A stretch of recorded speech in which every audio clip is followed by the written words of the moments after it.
Olá, boa noite, graça e paz, queridos irmãos, amigos, sejam muito bem-vindos, vocês que estão conectados conosco, mais uma noite, louvamos a Deus por mais esse dia, esse é o dia que o Senhor nos fez e por isso estamos alegres, alegres pela vida, alegres pela graça do Senhor em nós, alegres porque o Senhor é aquele que nos deu vida e nos deu vida com abundância.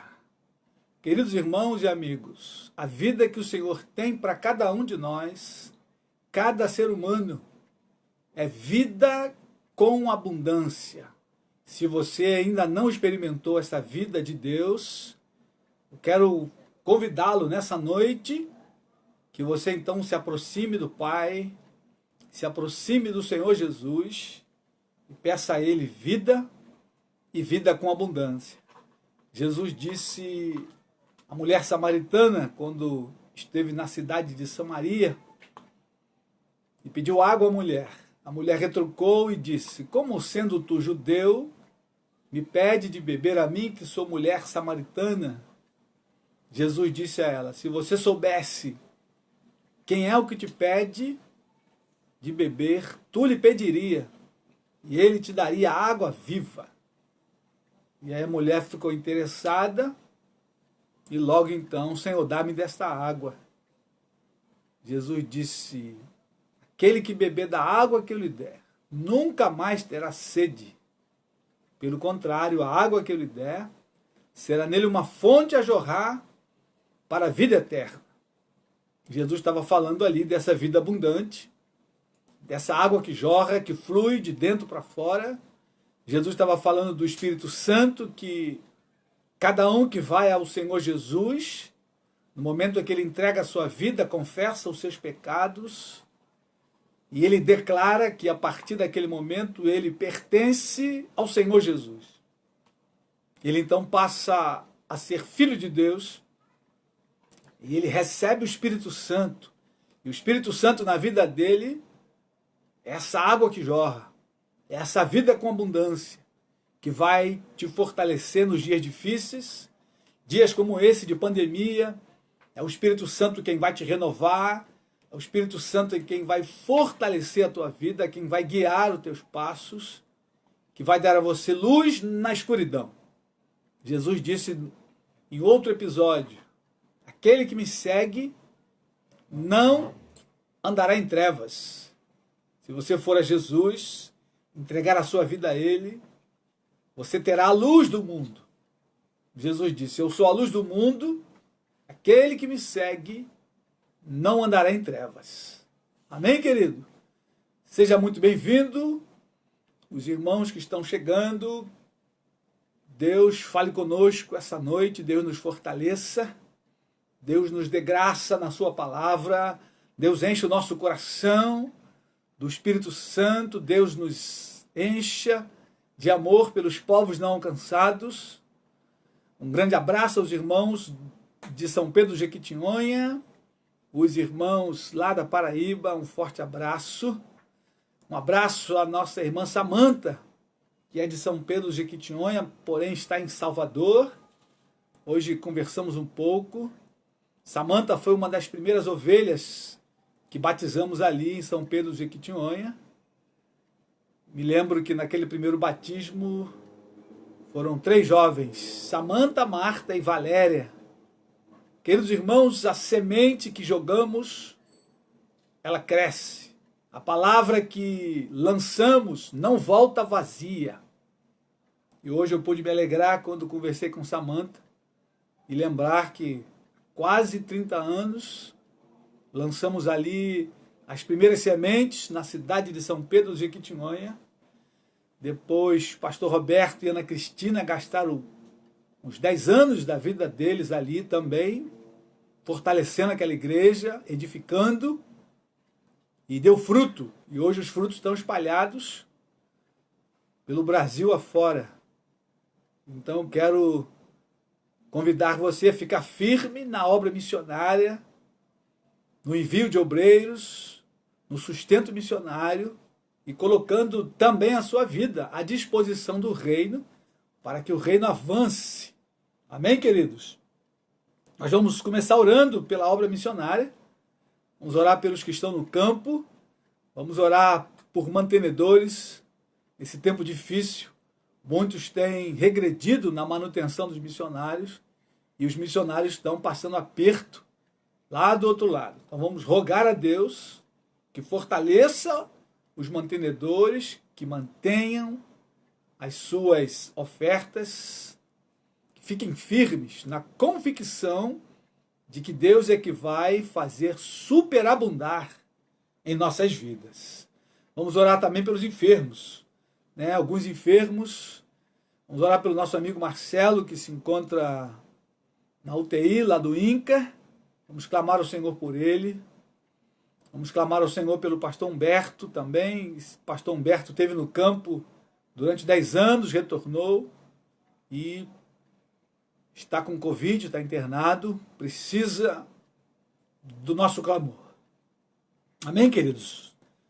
Oremos ao Senhor. Pai bendito, te adoramos nesta noite. Glorificamos, Senhor, o teu nome pela tua bondade, graça, tua fidelidade conosco. Senhor, muito obrigado pelo privilégio nesse dia, Senhor, de poder compartilhar a tua palavra. Muito obrigado pelo privilégio de estar vivo, ó Deus, com saúde. Louvamos o teu nome, Pai, num tempo tão difícil como esse.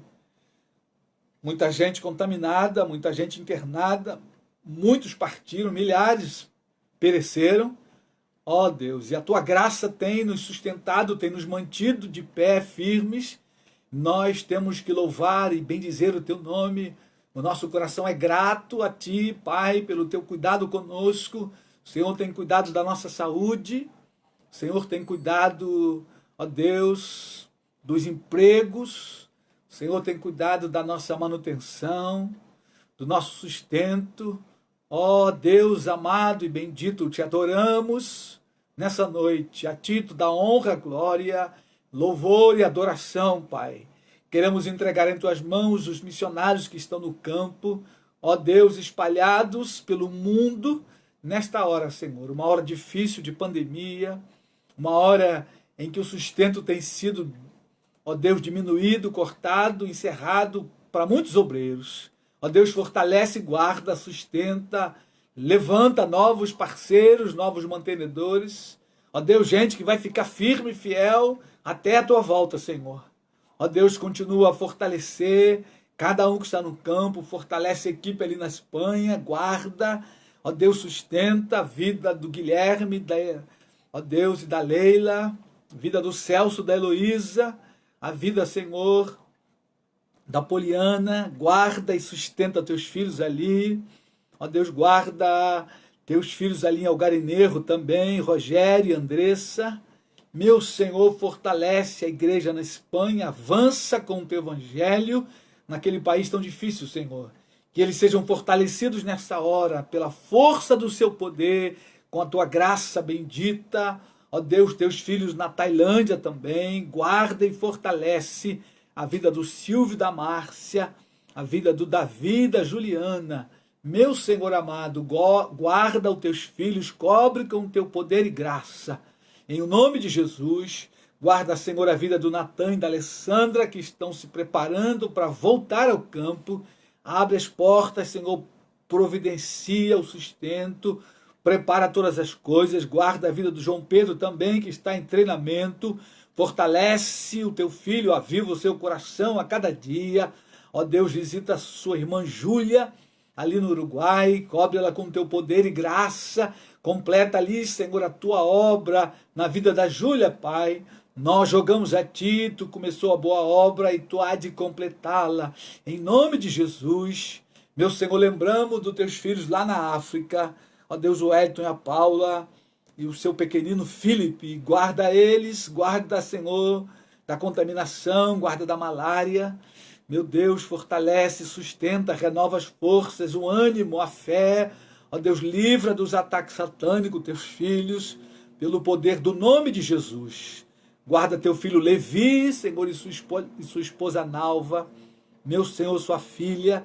Guarda e fortalece o teu filho ali, naquele país. Ó Deus, providencia o visto de permanência para o teu servo. Meu Senhor, abre aquela porta, trabalha na mente, no coração daquelas autoridades que estão ali, Senhor, preparando aquele visto. Meu Senhor amado, avança com teu reino ali no leste europeu, em nome de Jesus. Ó Deus, missionários na China, ó Deus, no Irã, no Iraque, Senhor, na Indonésia, meu Deus, no Laos, no Camboja, meu Senhor, em cada país, ó Deus, que há perseguição forte, guarda os teus filhos, sustenta, em nome de Jesus.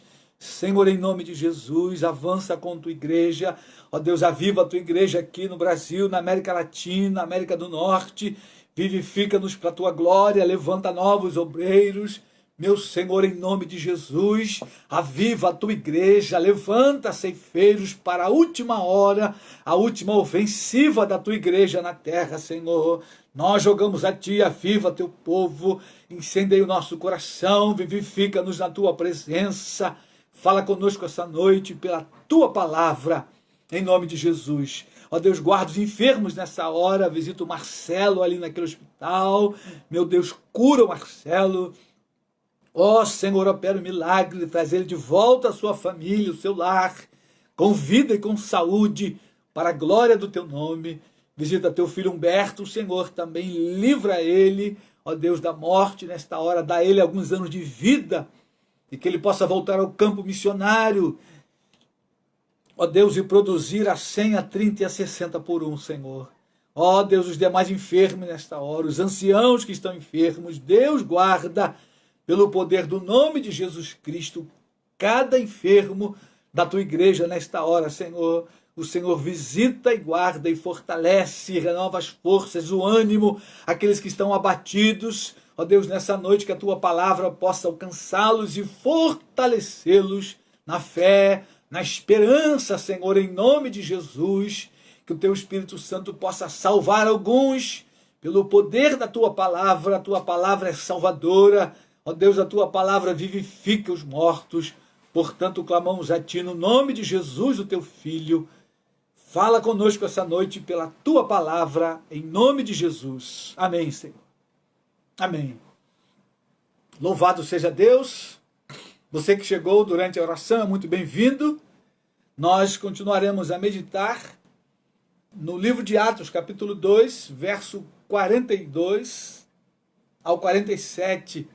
Estamos vendo os 4 pilares da igreja ali em Jerusalém. São exemplos que precisamos perseguir de perto. Na quarta-feira falamos do primeiro pilar, que eles perseveravam na doutrina dos apóstolos. Eles perseveravam também na comunhão.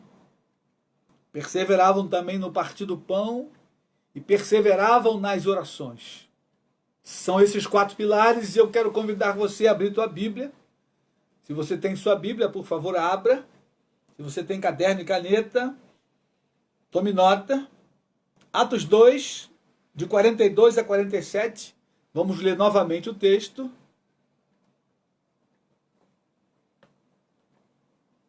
Diz assim o texto: perseveravam na doutrina dos apóstolos e na comunhão, no partir do pão e nas orações.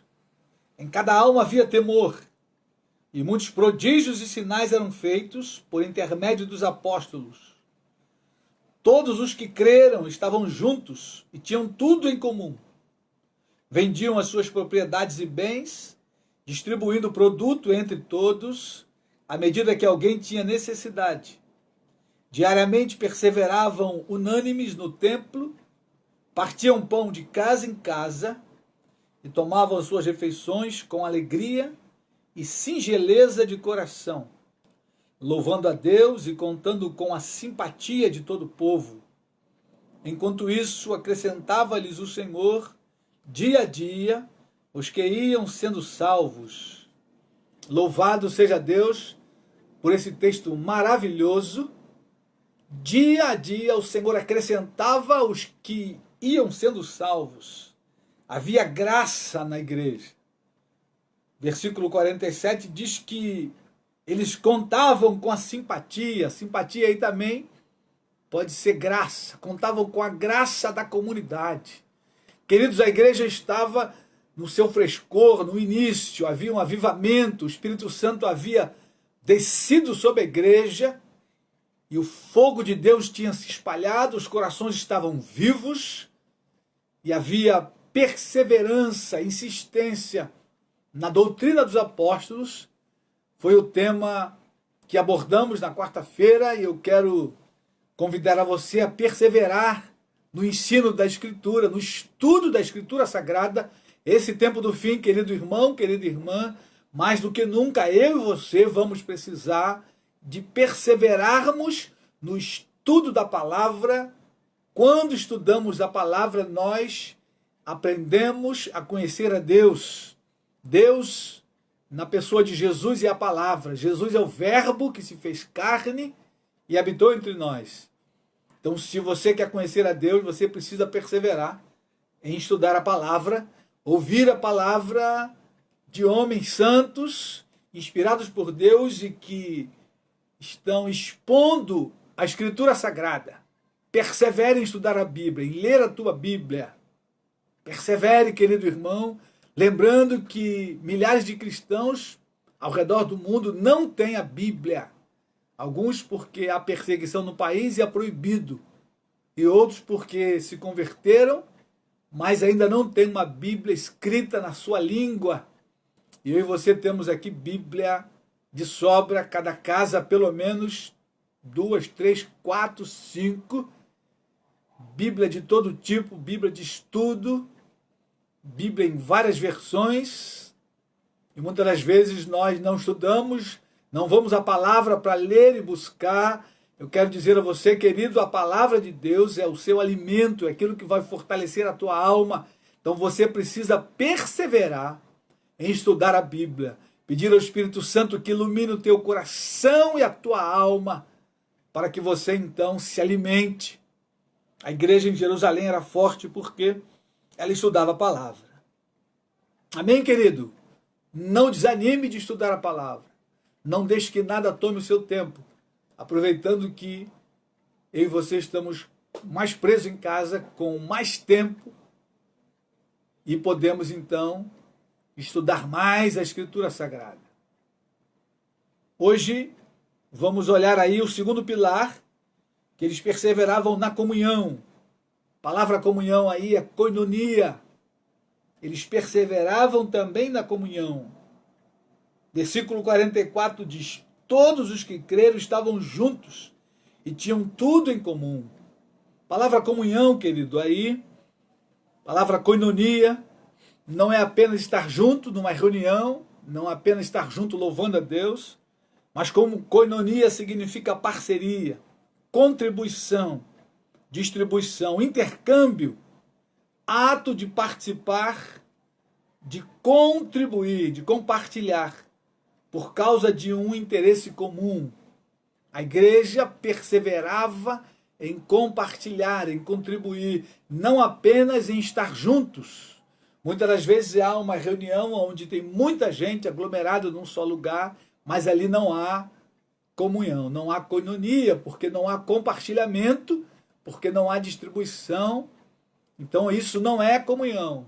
Comunhão é quando nós estamos imbuídos uns com os outros.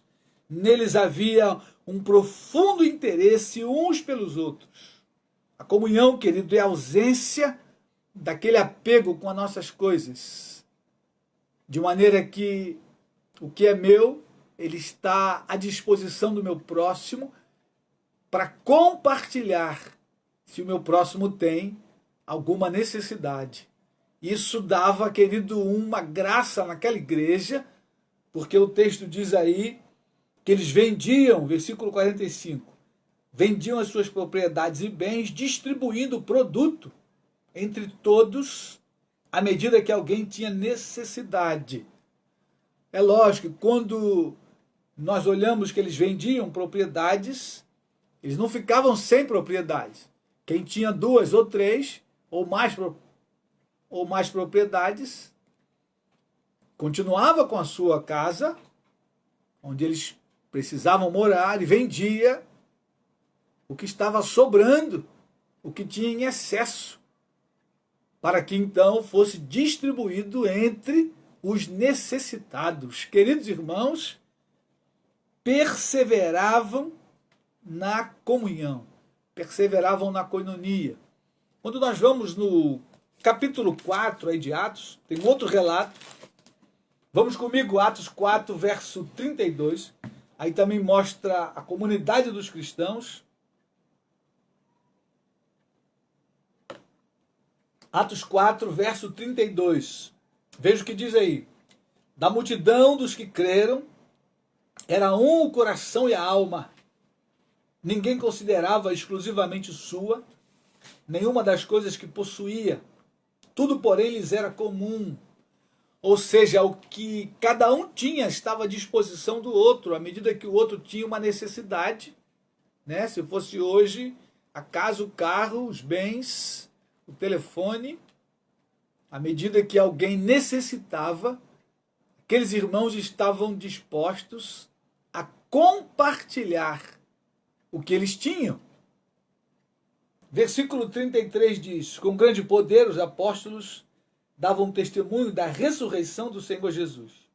Em todos eles havia abundante graça, pois nenhum necessitado havia entre eles, porquanto os que possuíam terras ou casas, vendendo-as, traziam os valores correspondentes e depositavam aos pés dos apóstolos, então se distribuía a qualquer um, à medida que alguém tinha necessidade. Sempre à medida que alguém tinha necessidade. Queridos irmãos, não podia haver e nem pode haver na igreja gente com sobra e gente passando fome, passando carência. Não pode acontecer isso. E não podia acontecer lá naquela igreja. E esse é um exemplo que nós precisamos imitar. A glória de Deus vai se manifestar nessa unidade. Quando olhamos o livro de Salmos, vamos comigo até Salmo 133, salmo bastante conhecido. Todos sabem e conhecem o Salmo 133. Você pode até falar de cor e salteado. Diz o seguinte lá no Salmo: ó como é bom e agradável viverem unidos os irmãos. É como óleo precioso sobre a cabeça, o qual desce para a barba de Arão, e desce a gola das suas vestes. É como o orvalho do Hermon, que desce sobre os montes de Sião. Ali ordena o Senhor a sua bênção e a vida para sempre. Nessa unidade, Deus ordena a bênção dele e a vida.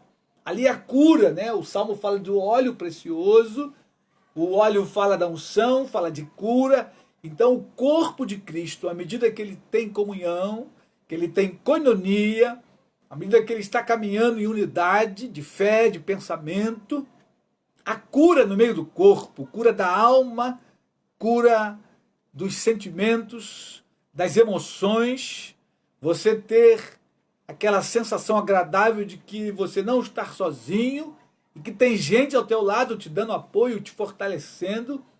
E se por acaso faltar alguma coisa material, você tem aonde recorrer. Querido irmão e irmã, só esse sentimento já é de grande valia. Isso traz cura para a alma, num tempo como esse, em que há muitos necessitados, muitos desempregados, aqueles que não têm o corpo de Cristo, estão em profunda crise. As crises emocionais têm aumentado nesse tempo, mas a igreja de Cristo, ela precisa perseverar na comunhão. E a comunhão ainda tem, querido, um outro poder. Jesus, lá em João, vamos comigo agora, volta aí ao Novo Testamento, João capítulo 13, vamos olhar apenas um versículo aqui. João capítulo 13, verso 35, essa unidade, esse amor uns aos outros, só há possibilidade de andarmos nessa unidade se amarmos os irmãos. E aqui Jesus diz: um novo mandamento vos dou, que vos ameis uns aos outros, assim como eu vos amei. E no verso 35 ele diz: nisto conhecerão todos que sois meus discípulos, se tiverdes amor uns aos outros. À medida que nos amamos e nos relacionamos nessa unidade, nessa comunhão e temos autoridade para compartilhar as necessidades, querido, o resultado é um. Quando a gente volta em Atos, volta aí com a tua Bíblia lá, em Atos 2, do verso 47 diz, louvando a Deus e contando com a simpatia de todo o povo, contando com a graça do povo, a comunidade vai perceber que a igreja ali tem algo diferente, os irmãos se amam, a unidade entre eles, e a unidade é tão grande que eles então compartilham as necessidades.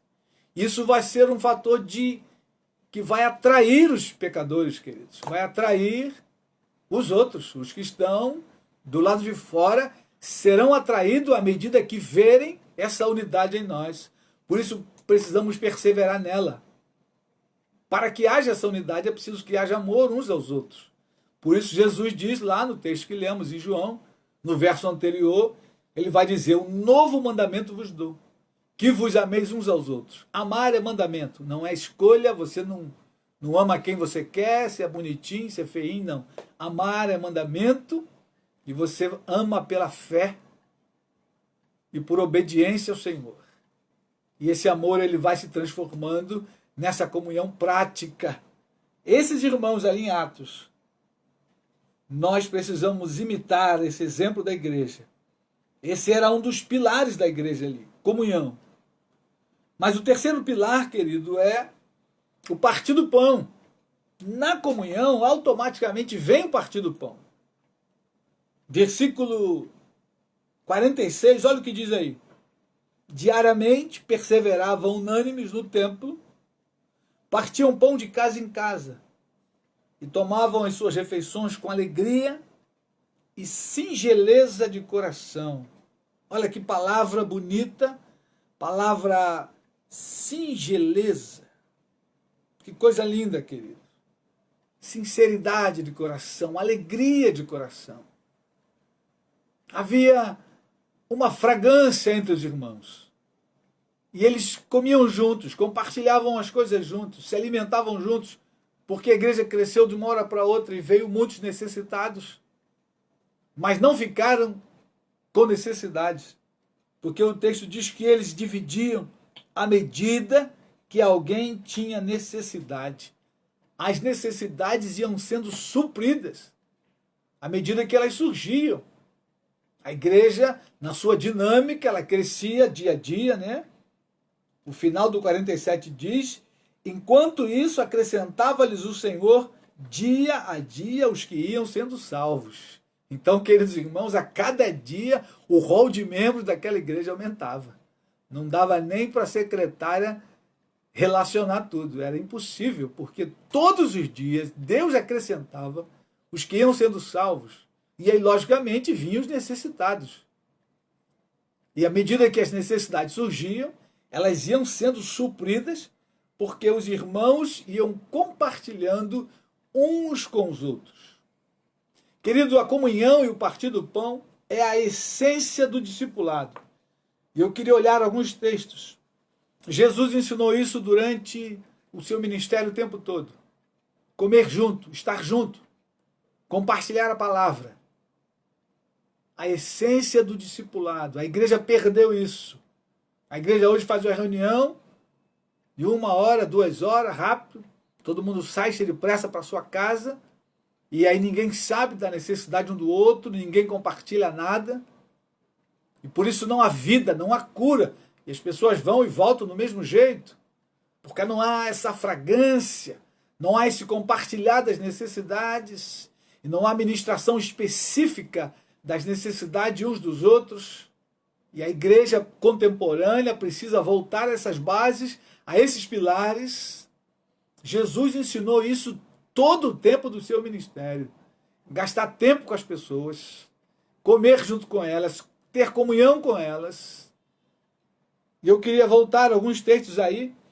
Atos capítulo 1. Jesus ensinou durante o seu ministério e depois que ressuscitou, ele continuou da mesma forma. E as últimas vezes, os últimos registros de Jesus com os apóstolos, ele está junto, comendo com eles. Atos 1, vamos comigo aí, verso 3 e 4. Olha o que Lucas está registrando aí. Atos capítulo 1, versículo 3 e 4.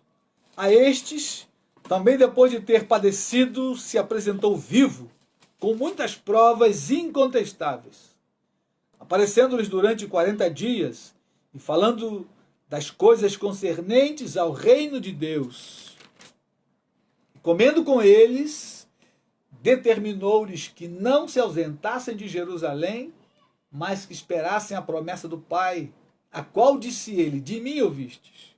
Perceba, querido, comendo com eles. Jesus encontrava os discípulos, vamos comer, vamos ter um tempo de comunhão, vamos compartilhar, vamos falar da vida uns dos outros. E esse processo é o processo do discipulado que a igreja perdeu e precisa retomar. Não é a reunião de multidão, e por isso Jesus escolheu 12 homens, não dá para discipular uma multidão. Ele separou alguns que ele quis para investir na vida deles. E ele treinou esses, ele restaurou esses, para que esses então fizessem outros discípulos, que iam fazer outros discípulos, e assim a palavra chegou a nós. Mas é preciso mudar o paradigma. Para esse tempo, querido, muito mais ainda, precisamos gastar tempo com as pessoas, precisamos compartilhar as necessidades delas, precisamos acolher as pessoas. Isso vai gastar tempo, não é aquela reunião rápida de 1 hora, volta. Não é isso.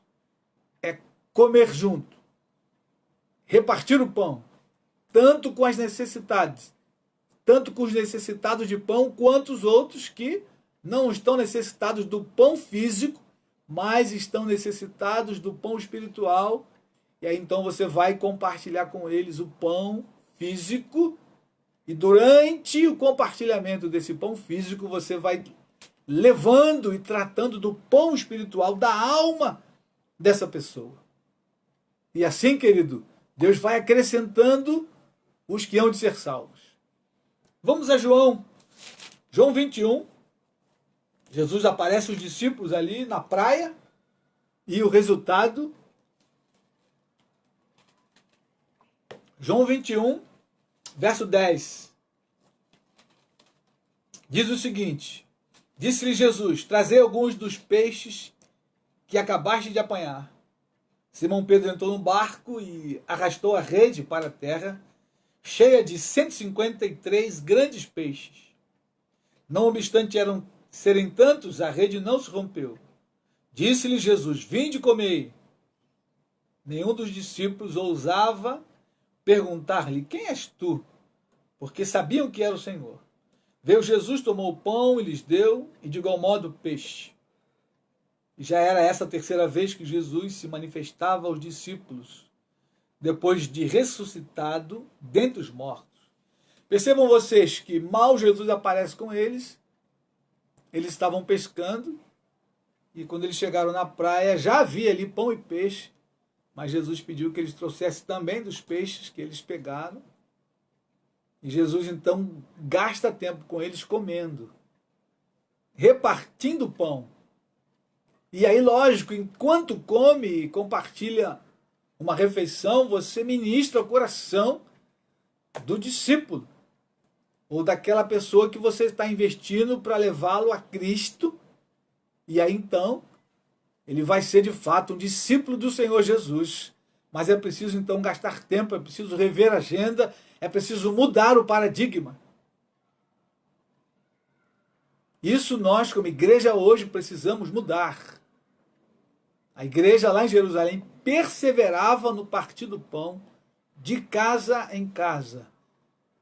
Você pode compartilhar na casa, você pode compartilhar no restaurante, numa padaria, desde que você esteja gastando tempo com alguém, investindo tempo em alguém. Jesus fazia isso o tempo todo.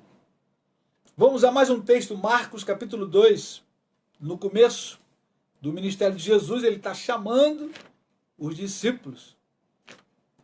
E Marcos tem um registro ali interessante, quando Jesus chama Levi para o ministério entre os 12 apóstolos. Levi é Mateus, nós bem sabemos. Marcos capítulo 2, verso 13, 14 e depois vamos entrar no 15. Diz o seguinte, Marcos capítulo 2, verso 13.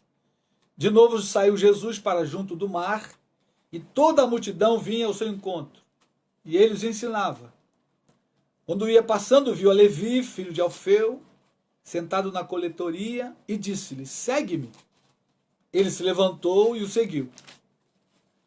Achando-se Jesus à mesa, na casa de Levi, estavam juntamente com ele e com seus discípulos muitos publicanos e pecadores, porque estes eram em grande número e também o seguiam.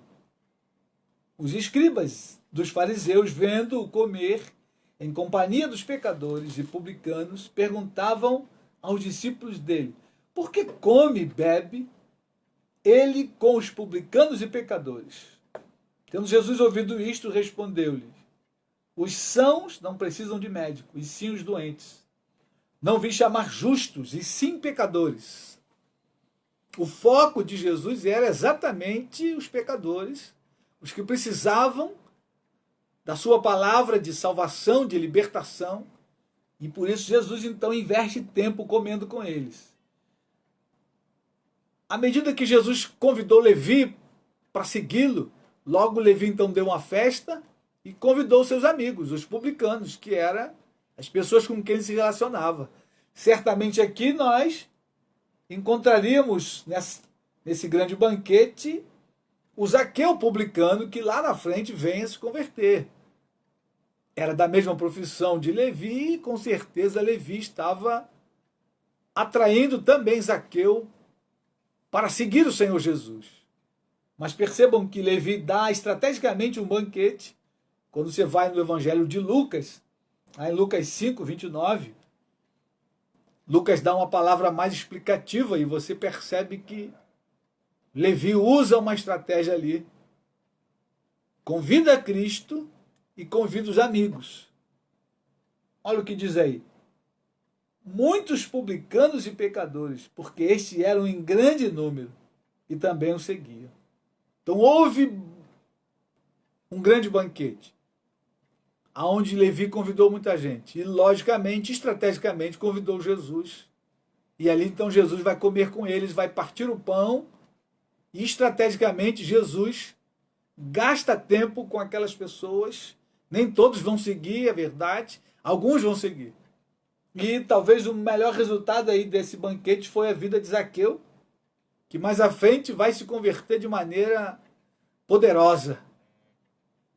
A palavra de Deus é clara e diz que Zaqueu, ao se converter, diz, resolvo dar metade dos meus bens, e se porventura defraudei alguém, devolvo quadruplicadamente. Uma grande conversão, queridos.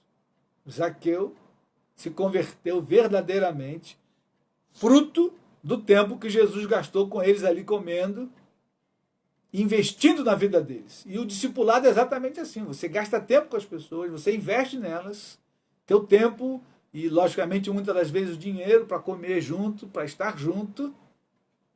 E o Espírito Santo é quem vai trazendo aquela vida, abrindo aquele coração para o Evangelho. A igreja de Jerusalém perseverava no partir do pão. E eu e você, como igreja, precisamos aprender esta lição. Perseverar no partir do pão. Investir nas pessoas, comendo juntos, estando juntos. Estando elas necessitadas do pão ou necessitadas do pão espiritual. E aí você pode, então, comer junto para compartilhar o pão espiritual. É o que Jesus fazia, ele investia nessas pessoas. Vamos ver Lucas, último texto. Lucas capítulo 10, verso 38. Jesus na casa de Marta e Maria. Lucas 10, verso 38. Diz assim o texto. Indo eles de caminho, entrou Jesus num povoado. E certa mulher chamada Marta hospedou na sua casa. Tinha ela uma irmã chamada Maria, e esta quedava-se assentada aos pés do Senhor. Ao ouvir-lhe os ensinamentos, Marta agitava-se de um lado para o outro, ocupada em muitos serviços. Então se aproximou de Jesus e disse: Senhor, não te importas de que minha irmã tenha deixado que eu fique a servir sozinha? Ordena-lhe, pois, que venha ajudar-me. Respondeu-lhe o Senhor: Marta, Marta, andas inquietas e te preocupas com muitas coisas. Entretanto, pouco é necessário, ou mesmo uma só coisa. Maria, pois, escolheu a boa parte, e esta não lhe será tirada. Esse é um texto muito conhecido e mostra aqui alguns detalhes. Jesus, mais uma vez, entra numa casa e ele vai ensinar, e ele vai comer junto com aquela família. Marta queria ajuda para servir. Quem serve, serve alguma coisa, algum alimento. Jesus estava servindo o alimento espiritual e Marta ia servir o alimento material. E, logicamente, ali devia ter um bom grupo de pessoas. Jesus e os 12 já faziam 13, mais a família e provavelmente alguns vizinhos. Então era um banquete razoável. E havia demanda para servir. Porém, Maria ficou quieta aos pés de Jesus e ele disse: ela escolheu a melhor parte. E aqui tem a lição de que o pão material não deve estar na frente do pão espiritual. Quando não houver tempo, quando não houver recurso para o pão material, precisamos compartilhar o pão espiritual. E aí vamos precisar gastar tempo, estar juntos da mesma forma, para então saciar a alma e o coração das pessoas. Mas o gastar tempo é algo essencial. Se eu e você, queridos, quisermos investir nas vidas, precisamos gastar o nosso tempo com elas e precisamos compartilhar o pão com elas para que o nome do Senhor seja engrandecido. Esse é um pilar que a igreja contemporânea precisa perseverar. Perseveravam no partir do pão. E o último pilar, querido, que eu quero ver essa noite com os queridos irmãos, é o pilar da oração. Voltando a Atos, eles perseveravam nas orações. E esse tem sido um outro pilar que a igreja precisa voltar à prática. Se tem algo difícil hoje é reunir um grande grupo para orar. As nossas reuniões de oração são as mais vazias. Isso é uma vergonha para nós como igreja, porque a ideia que passamos é que nós não cremos que Deus responde à oração. Porque não gostamos de orar nem coletivamente, nem sozinhos. Porque quem gosta de orar sozinho, gosta de orar coletivamente. Quem tem o hábito, o santo hábito de orar em casa, sozinho, ele gosta de reunião de oração junto com os irmãos. E não venha dizer que é diferente, porque não é. Alguém que está cheio de fogo, cheio de Deus no coração, buscando a Deus, sozinho na sua casa, no seu quarto. Quando o pastor anuncia a reunião de oração, ele é o primeiro a chegar. Ele sempre está lá. E essa, querido, é uma fraqueza da igreja contemporânea. Esse é um pilar que a igreja precisa erguer novamente. E porque não há oração, há tanta fraqueza no nosso meio.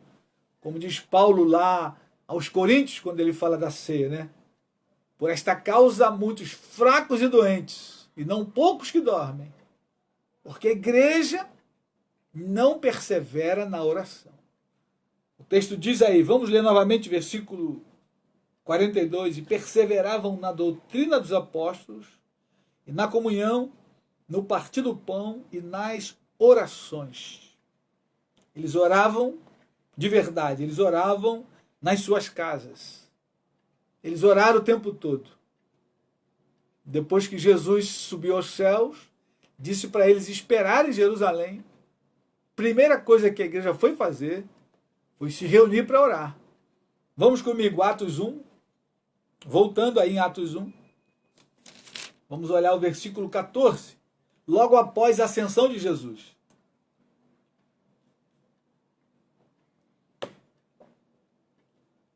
Versículo 11 mostra Jesus voltando para o céu e os anjos falando com ele: varões galileus, porque estáis olhando para as alturas, esse Jesus dentre vós, que foi assunto ao céu, virá do modo como viste subir. Versículo 12.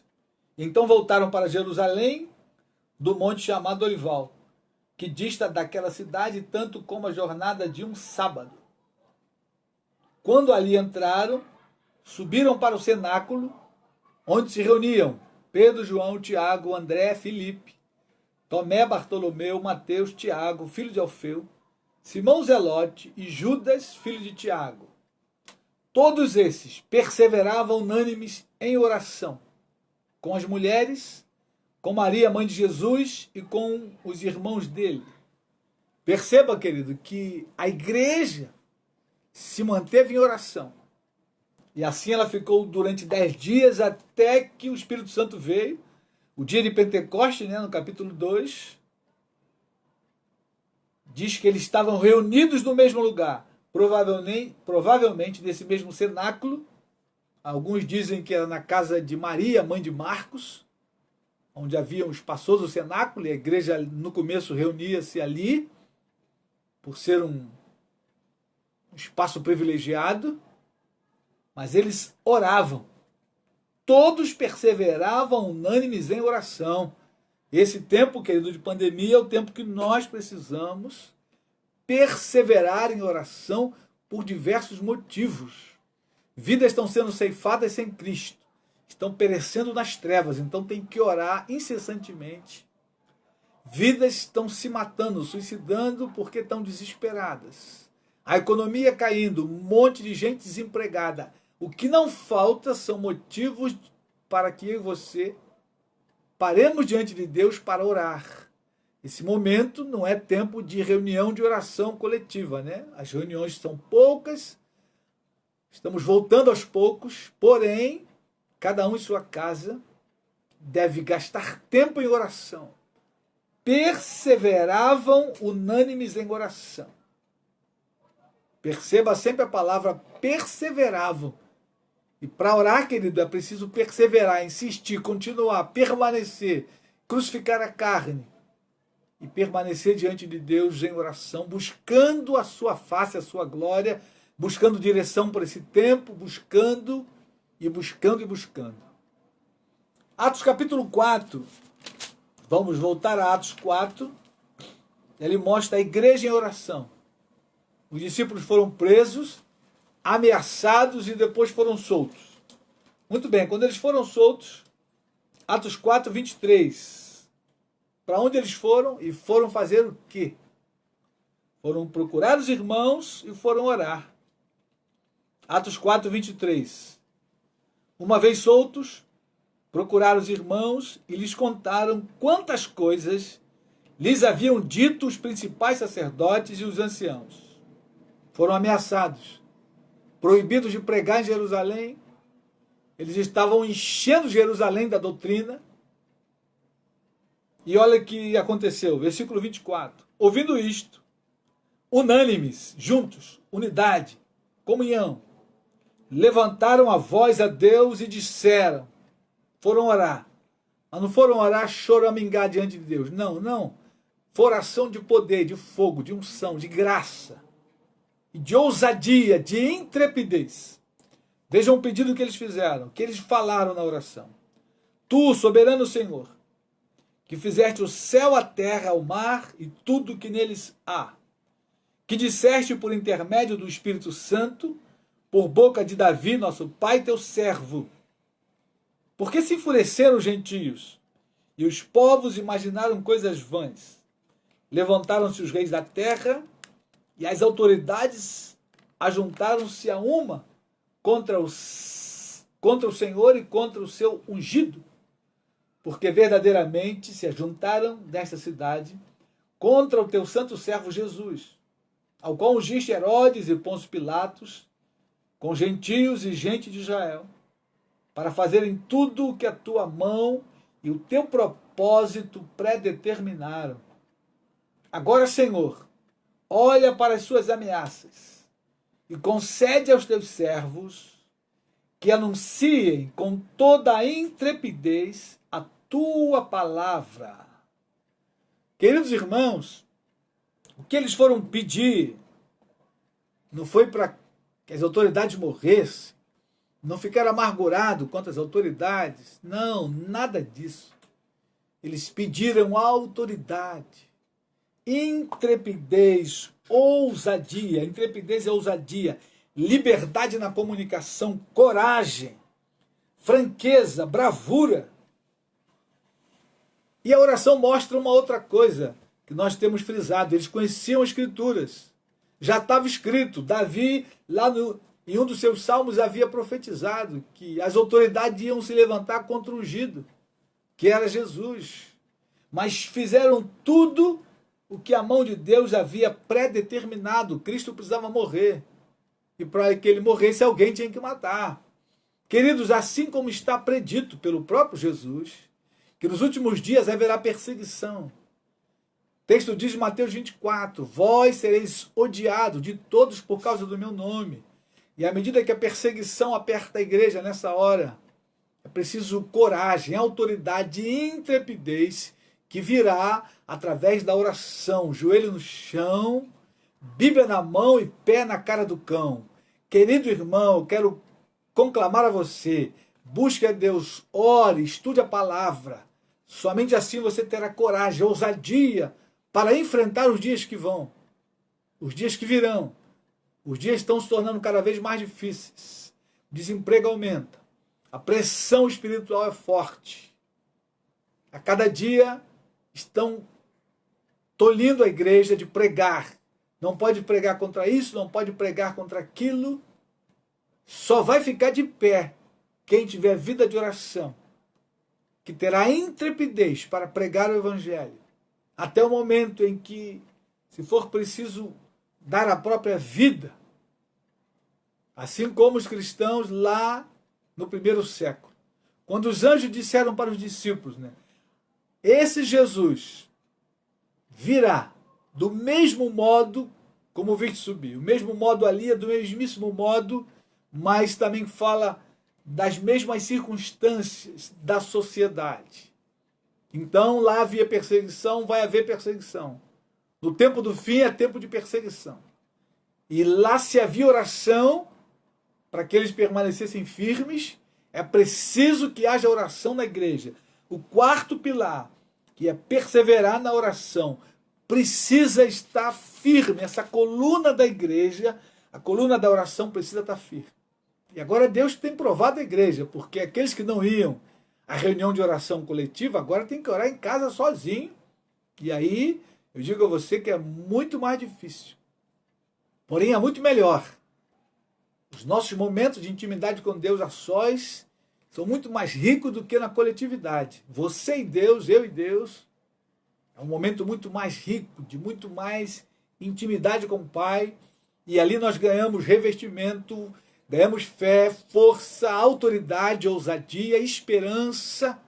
Ah, queridos irmãos, esse é um tempo de buscar o fogo de Deus, o avivamento para a nossa vida, diante de tanta quebradeira à nossa volta, de uma sociedade corrompida que se desintegra a cada dia. A igreja precisa voltar à oração, a perseverar na oração. A igreja precisa perseverar na comunhão, no partir do pão, e precisa perseverar na doutrina dos apóstolos. Esses 4 pilares a igreja precisa restaurar, queridos. Sem eles, a igreja não se mantém de pé. Sem Bíblia, sem comunhão restauradora, E sem oração, a igreja não persiste de pé. É preciso que haja doutrina sadia, sã doutrina, ensino pesado. Preciso que haja comunhão que restaura o corpo e a alma. E é preciso que haja oração incessante. Vamos ver mais um texto. Atos capítulo 12. A perseguição continuou. E aqui no capítulo 4 a perseguição está entre os judeus, escribas, fariseus, sumo sacerdote. Mas lá no capítulo 12 a perseguição aumenta, ela muda de nível. Herodes, perseguição dos romanos, mais cruéis, mais terríveis. Atos 12, versículo 1. Vamos comigo, Atos 12, versículo 1.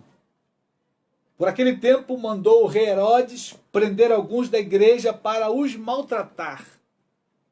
Prestou atenção?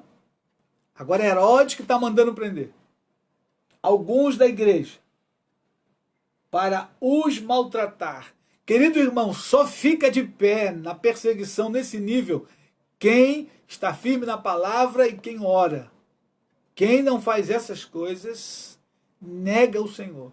E quando você vê um chicote na tua frente ou um revólver e alguém diz para você ou nega ou morre ou apanha, você só diz sim para Jesus se você estiver fundamentado na Escritura e com uma vida de oração. Senão você vai negar. Preste atenção nisso, hein?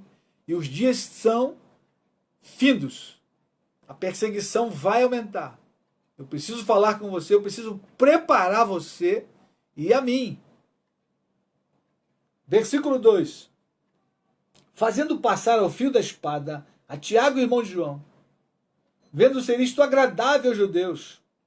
Os judeus, lógico, que já estavam perseguindo os apóstolos, bateram palma para os romanos.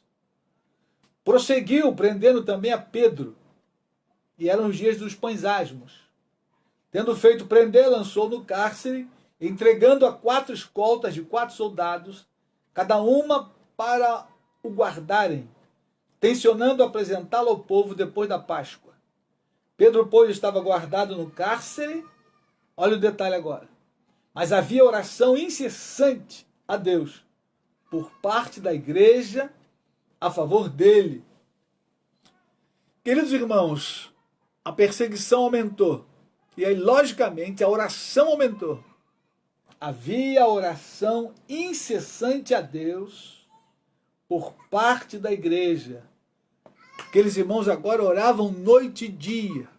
Oração incessante, oravam em todo o tempo. A igreja havia crescido, havia gente orando 24 horas por dia, com certeza.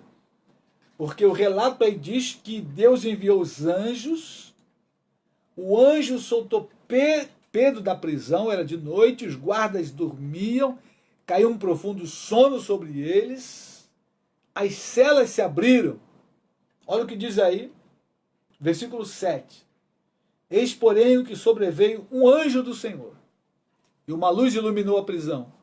Tocando ele ao lado de Pedro, o despertou, dizendo: levanta-te, depressa.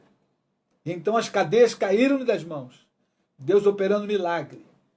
Disse-lhe o anjo: cinge-te, calça as sandálias, e ele assim o fez. Disse-lhe mais: põe a capa e segue-me.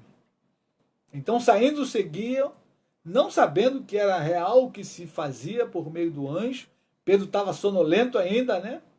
Parecia-lhe antes uma visão. Depois de terem passado a primeira e a segunda sentinela, chegaram ao portão de ferro que dava para a cidade, o qual se lhes abriu automaticamente. E saindo, enveredaram por uma rua. E logo adiante o anjo se apartou dele. Então Pedro, caindo em si, disse-lhe: agora sei verdadeiramente que o Senhor enviou o seu anjo e me livrou da mão de Herodes e de toda a expectativa do povo judaico. Considerando ele a sua situação, resolveu ir à casa de Maria, mãe de João, cognominado Marcos, onde havia muitas pessoas, estavam congregadas e oravam. Casa de Maria, mãe de Marcos, provavelmente aquele mesmo cenáculo, lá do início, do capítulo 1, onde muitas pessoas estavam congregadas, estavam juntas e oravam.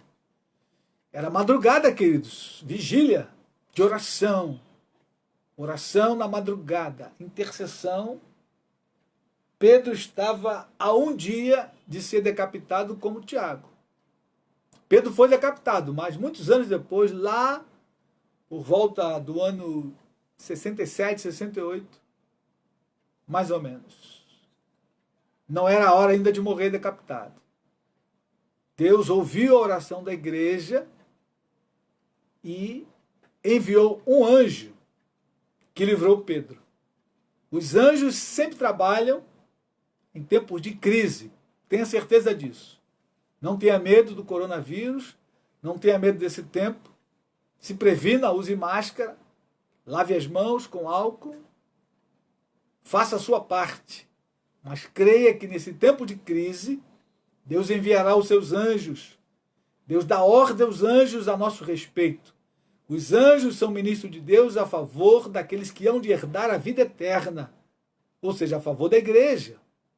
Mas, querido irmão, faça a tua parte, ore a Deus, busque a Deus, clame ao Senhor em todo o tempo. A igreja perseverava em oração. As reuniões nas casas, eles oravam, eles tinham comunhão, repartiam pão e eles estudavam a palavra. Querido irmão, querida irmã, esses 4 pilares a igreja precisa perseguir no tempo do fim. Sem doutrina, sem ensino fundamental da palavra, ensino bíblico, ensino puro da Escritura, a igreja não fica de pé. Sem oração, a igreja não fica de pé.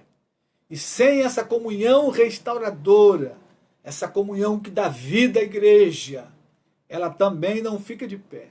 Então precisamos restaurar esses 4 pilares. E a igreja que vai fazer missões, a igreja que vai ao campo missionário, é uma igreja que tem Bíblia, que tem doutrina forte, é uma igreja que ora, mas também é uma igreja que compartilha os bens, porque nessa hora os missionários que vão ficar no campo são aqueles que têm uma retaguarda forte, que tem comunhão, que divide os bens, que investe na obra missionária, que compartilha aquilo que tem, para a glória de Deus. Amém, querido? Deus te guarde essa semana, te fortaleça, Deus te livre da contaminação e Deus abra o teu coração para estudar a Escritura, para orar e para compartilhar aquilo que você tem com os necessitados. Lembrando do que Paulo disse lá em Gálatas, primeiramente aos domésticos da fé. Então você não pode ver o teu irmão passando necessidade e você com fartura de abundância. É preciso compartilhar para a glória de Deus. Amém? Deus te abençoe, Deus te guarde, tenha uma semana de paz na presença do Senhor, de alegria, de oração e de comunhão. Se não pode reunir com algum irmão, liga para o irmão, ora com o irmão, ou pede oração, pode ligar pedindo oração, querido. Não fique sofrendo em casa. Por favor, ligue para alguém, ligue para o irmão, ligue para o pastor, ligue para o missionário. Peça oração. Irmão, ore comigo agora. Estou precisando. E aí conversa, compartilha, tenha comunhão. Ainda aqui, por telefone, né? Por Zap, por Facebook, seja qual for a forma. Não fique sozinho. Não precisa estar juntos fisicamente para termos comunhão. Principalmente nesse tempo de pandemia. Podemos ter comunhão virtual, né? Pode então fazer uma videochamada para você ver o irmão, para orar junto, compartilhar. E o nome do Senhor vai ser glorificado. Amém? Se Deus quiser, Jesus não voltar, quarta-feira estamos juntos às 19 horas, continuando trabalhando a teologia de missões no livro de Atos. Ore por mim, peça a direção de Deus para esse próximo encontro. Deus te abençoe, Deus te guarde. Vamos orar. Querido Pai, te adoramos nessa noite pela tua palavra. tua palavra que é viva, eficaz, tua palavra que aquece o nosso coração e a nossa alma. Meu Senhor, incendeia o coração dos meus irmãos nesta hora, abre a visão missionária, o desejo pela tua palavra, o desejo de compartilhar as boas novas do Evangelho, Senhor. O desejo, ó Pai, de orar e buscar a tua face, conhecer o Senhor e as tuas maravilhas, as tuas virtudes, ó Pai. Ó Deus, cura os enfermos nesta hora, cura, Senhor, o teu servo Humberto, cura o Marcelo, cura o Ricardo. Ó Deus, cura o Badu, Marcos Vinícius, cura meu pai Galdino, sua esposa Marilda. Meu Senhor, visita a minha mãe, cura ali do reumatismo. Toca nos enfermos, Senhor, cura minha esposa das hérnias, cura o Marcelinho da hérnia também, Senhor. Cura, Senhor, o Marcelo Barbosa, ali daquele câncer maligno, toca no seu pâncreas. Senhor, traz saúde e vida ao Marcelo, traz ele de volta à comunhão da igreja, à comunhão da sua família. Em nome de Jesus, cada enfermo nesta hora, cura o Charles, Senhor, aquele moço que eu nem conheço, mas o Senhor o conhece, o Senhor pode tocá-lo nessa hora e manifestar ali vida e vida com abundância. Ó Deus, cura a irmã Ana Souza, Maria dos Anjos, a irmã Silvia Simões, irmã Silvia Maria. Meu Pai, cada enfermo da tua casa, o Senhor visita e cura, visita os médicos nessa hora que estão cuidando, ó Deus, aqueles que estão sem salário. Deus tenha misericórdia. Toca no nosso governo, do estadual, municipal, governo federal. Meu Deus, guarda a nossa nação, dirige esse país, Pai. No nome de Jesus, nós clamamos ao Senhor. Amém e amém. Amém, querido irmão. Deus te abençoe, querida irmã. Querendo escrever, pode escrever. Querendo compartilhar uma bênção, compartilhar uma luta, escreva para nós. Vamos orar juntos, vamos compartilhar. Comunhão, partir do pão, estudo da Escritura, doutrina e oração. Não pode faltar em minha vida e em tua vida. Um forte abraço, Deus te guarde. Até a próxima.